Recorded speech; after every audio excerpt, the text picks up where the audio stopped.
शिक्षा मंत्री कंवरपाल गुर्जर ने कहा, प्रदेश में सीबीएसई स्कूलों में 8वीं कक्षा की बोर्ड परीक्षाओं पर होगा पुनर्विचार। 25 फरवरी को प्रस्तावित बैठक में लिया जाएगा निर्णय।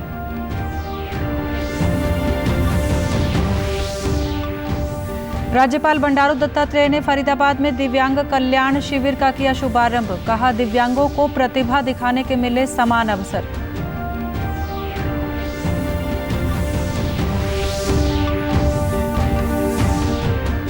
महर्षि दयानंद विश्वविद्यालय रोहतक में अखिल भारतीय अंतर विश्वविद्यालय कबड्डी प्रतियोगिता का हुआ शुभारंभ। प्रतियोगिता में देश भर की 16 टीमें ले रही हैं भाग।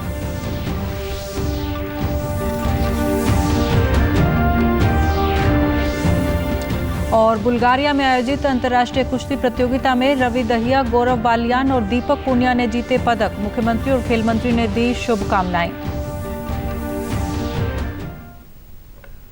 नमस्कार, मैं मंजू सिंधु और अब खबरें विस्तार से।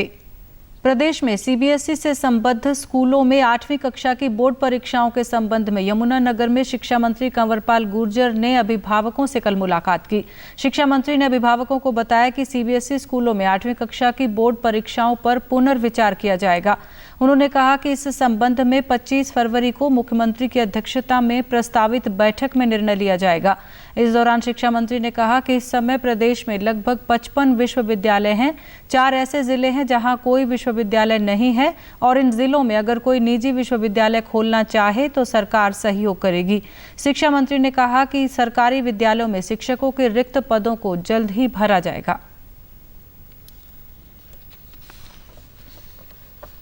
तो मैंने उनको आश्वासन दिया था कि हम इस पर पुनर्विचार करेंगे और 25 तारीख को माननीय मुख्यमंत्री जी की अध्यक्षता में एक बैठक रखी है।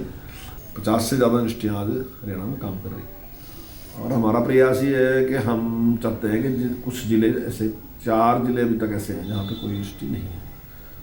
तो हमारी सोच है कि अगर वहाँ भी कोई इस प्रकार की ऑफर आती है या सरकार सब के भी इस प्रकार का निमंत्रण मिलता है, इस प्रकार की परिस्थितियाँ हैं, तो हम अपनी ओर से भी सरकार भी यूनिवर्सिटी बनाने का प्रयास करेगी। प्राइवेट भी खोलना चाहता है तो उसमें प्राइवेट में यूनिवर्सिटी की परमिशन देंगे। अभिभावकों ने कहा कि सीबीएसई के हर स्कूल का पाठ्यक्रम अलग है। हर स्कूल में एनसीईआरटी के स्थान पर निजी प्रकाशन की किताबें पाठ्यक्रम में शामिल हैं। ऐसे में अगर बोर्ड परीक्षा लेता है तो ये बच्चों के लिए संभव नहीं होगा कि वे उसकी सही तरह से तैयारी कर पाएं और इससे बच्चों का परीक्षा परिणाम भी प्रभावित होगा। हरियाणा सरकार का जो 8th का बोर्ड का उन्होंने फैसला लिया था उसका वैसे तो मैं स्वागत करती हूँ, बट मैं सरकार से ये अपील करना चाहूँगी कि आप इसको स्थगित कर दीजिए। एनसीईआरटी का सिलेबस जो है और जो हरियाणा बोर्ड का सिलेबस है वो आपस में मेल नहीं खाएगा और इससे बच्चों में कन्फ्यूजन पैदा हो जाएगी। जो निजी स्कूल्स हैं उसमें जो निजी पब्लिशर्स हैं, प्राइवेट ऑथर्स हैं, उनकी बुक्स जो है वो ज़्यादा लगवाई गई हैं, जिसके कारण से बच्चों को थोड़ी दिक्कत है। एनसीईआरटी की बुक्स उन्होंने नहीं पढ़ी है। तो मेरा यही कहना है हरियाणा सरकार से कि आपने बहुत ही अच्छा कदम लिया है, लेकिन मेरे विचार से इसको अगले सत्र के लिए करना चाहिए। राज्यपाल बंडारू दत्तात्रेय ने आज फरीदाबाद में जिला रेड क्रॉस सोसाइटी के तत्वावधान में आयोजित 5 दिवसीय दिव्यांग कल्याण शिविर का शुभारंभ किया। इस अवसर पर राज्यपाल ने कहा कि मानव सेवा ही माधव सेवा है। उन्होंने कहा कि दिव्यांगों में भी प्रतिभा होती है, उन्हें भी समान अवसर मिलने चाहिए। मानव सेवा है, मानव का सेवा करना ही भगवान का सेवा होता है। भगवान भी जिसको सही भक्त मानता है, जो गरीब से गरीब आदमी को जो अवश्य का काम करवाने वाला निस्वार्थ भाव से और प्रेम भावना से काम करने वाला ही मेरा भगवान, ऐसा भगवद गीता में श्री कृष्ण ने कहा। तो इसलिए सेवा कार्य सबसे पुनीत है। सेवा कार्य इसको बहुत ही महत्व देना। और वैसे हमारे समाज में विकलांग लोग, दिव्यांग लोग ये बहुत ही वंचित लोग हैं। भगवान ने भले ही उनको कुछ अंग में जो है विकलांग कर दिया है, लेकिन उनमें प्रतिभा जो रहती है, अद्भुत प्रतिभा रहती है।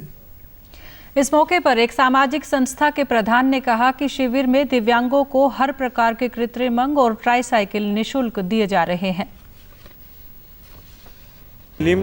ट्राईसाइकिल, व्हीलचेयर, हीयरिंग एड्स की सुविधा प्रदान करेंगे। 5वां कैंप है और इस कैंप की सबसे बड़ी खास बात है इसको आसपास के 200 गांवों में कवर कर रहे हैं और अब 25 जिले, फरीदाबाद के आसपास के 25 जिलों से गांव के आदमी आएंगे यहाँ पर और इसमें कोई भी सरकारी फॉर्मेलिटी नहीं, खाली आधार कार्ड लाएंगे और डॉक्टर की टीम ने देखा कि इसको ट्राईसाइकिल की जरूरत है, उसको ट्राईसाइकिल देंगे। शिविर में आए दिव्यांगों ने कृत्रिम अंग मिलने पर खुशी जताते हुए कहा कि इससे उन्हें अपनी दिनचर्या सुचारू रूप से चलाने में मदद मिलेगी।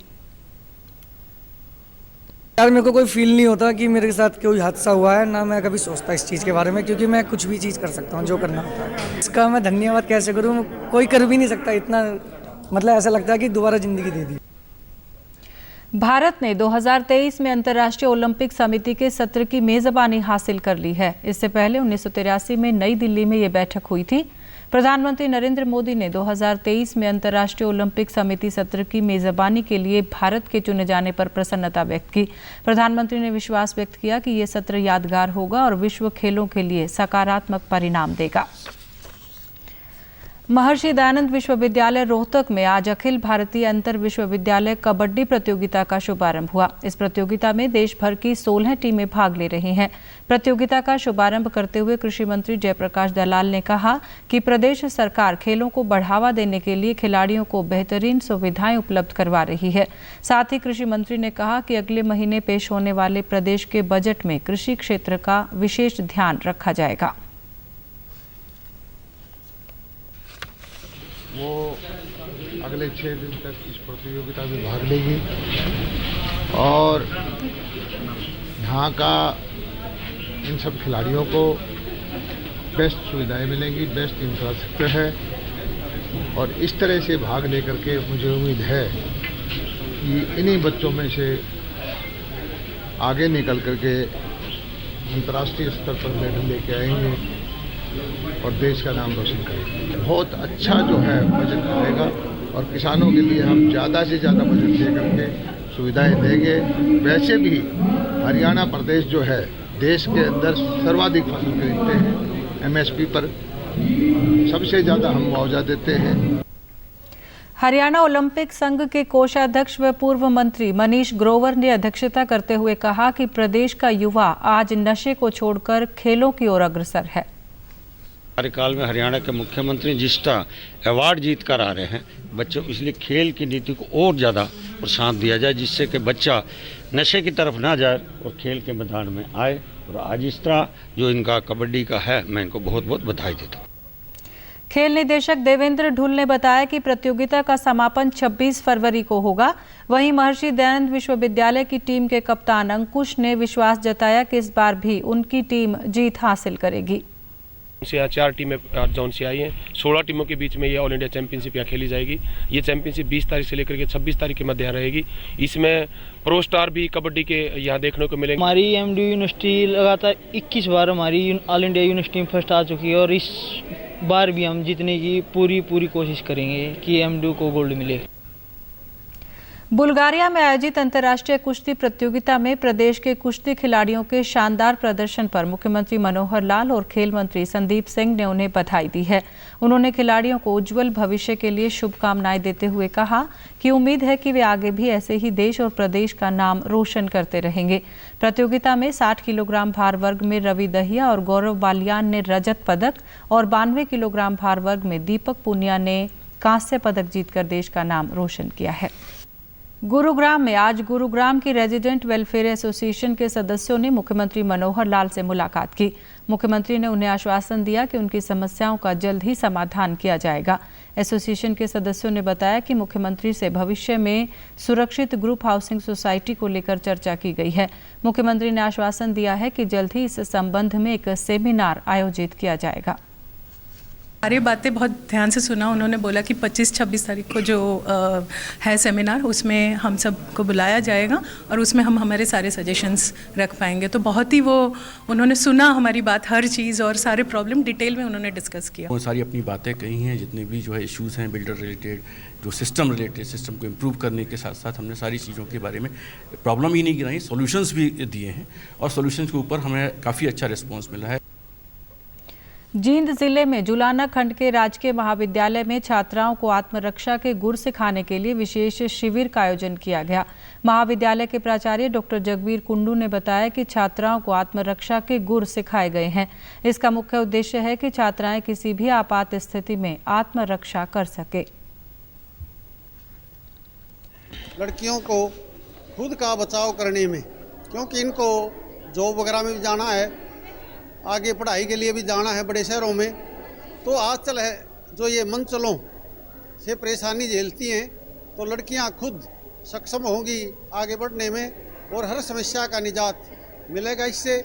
इसलिए इस काम को मैं चाहता हूं बड़े स्तर पर चलाया जाए। 5 दिनों तक लड़कियों ने पार्टिसिपेट किया है सेल्फ डिफेंस ट्रेनिंग में, और मैडम मोनिका है, इंटरनेशनल बॉक्सर प्लेयर है मैडम, और ये हमने सेल्फ डिफेंस ट्रेनिंग के लिए बुलाए हुए हैं, तो काफ़ी अच्छे तरीके से मैडम इनको सिखा रहे हैं।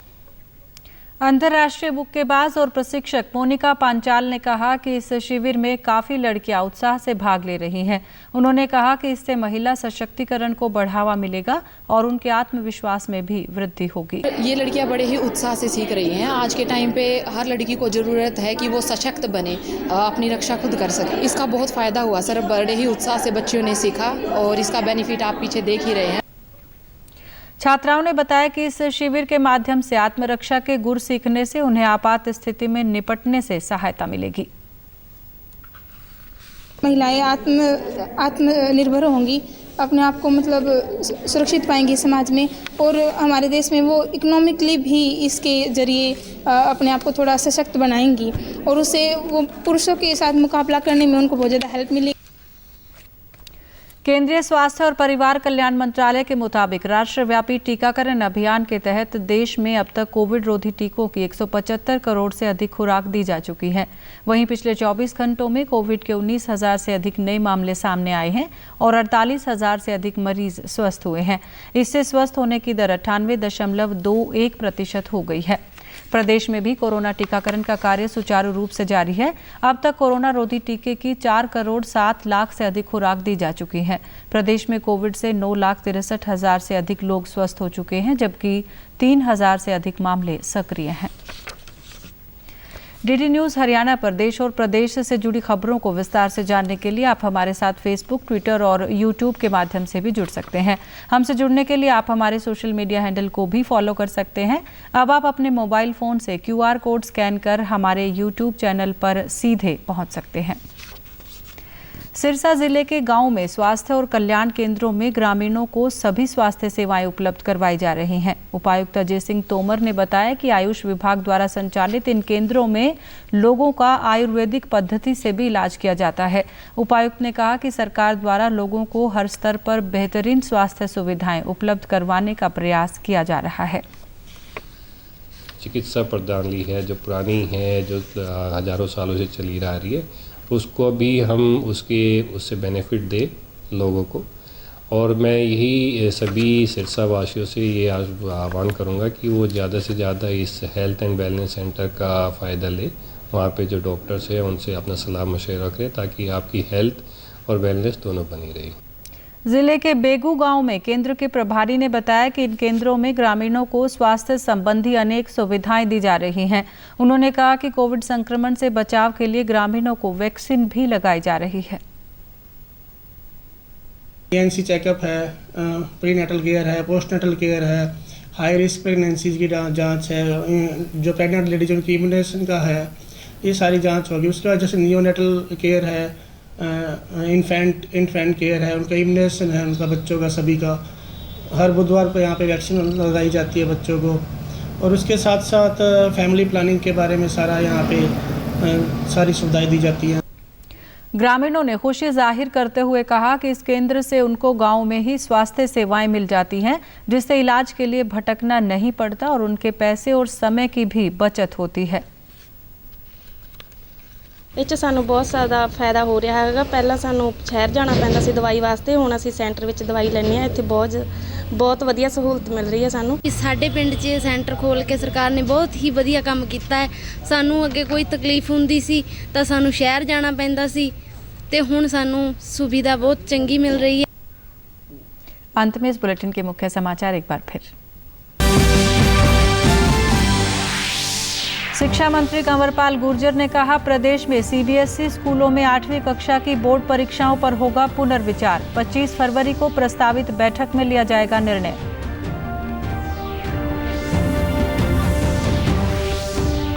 राज्यपाल बंडारू दत्तात्रेय ने फरीदाबाद में दिव्यांग कल्याण शिविर का किया शुभारंभ। कहा, दिव्यांगों को प्रतिभा दिखाने के मिले समान अवसर।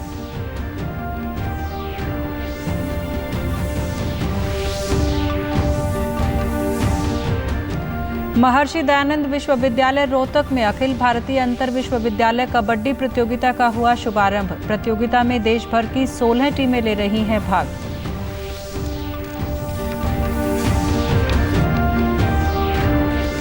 और बुल्गारिया में आयोजित अंतर्राष्ट्रीय कुश्ती प्रतियोगिता में रवि दहिया, गौरव बालियान और दीपक पुनिया ने जीते पदक। मुख्यमंत्री और खेल मंत्री ने दी शुभकामनाएं।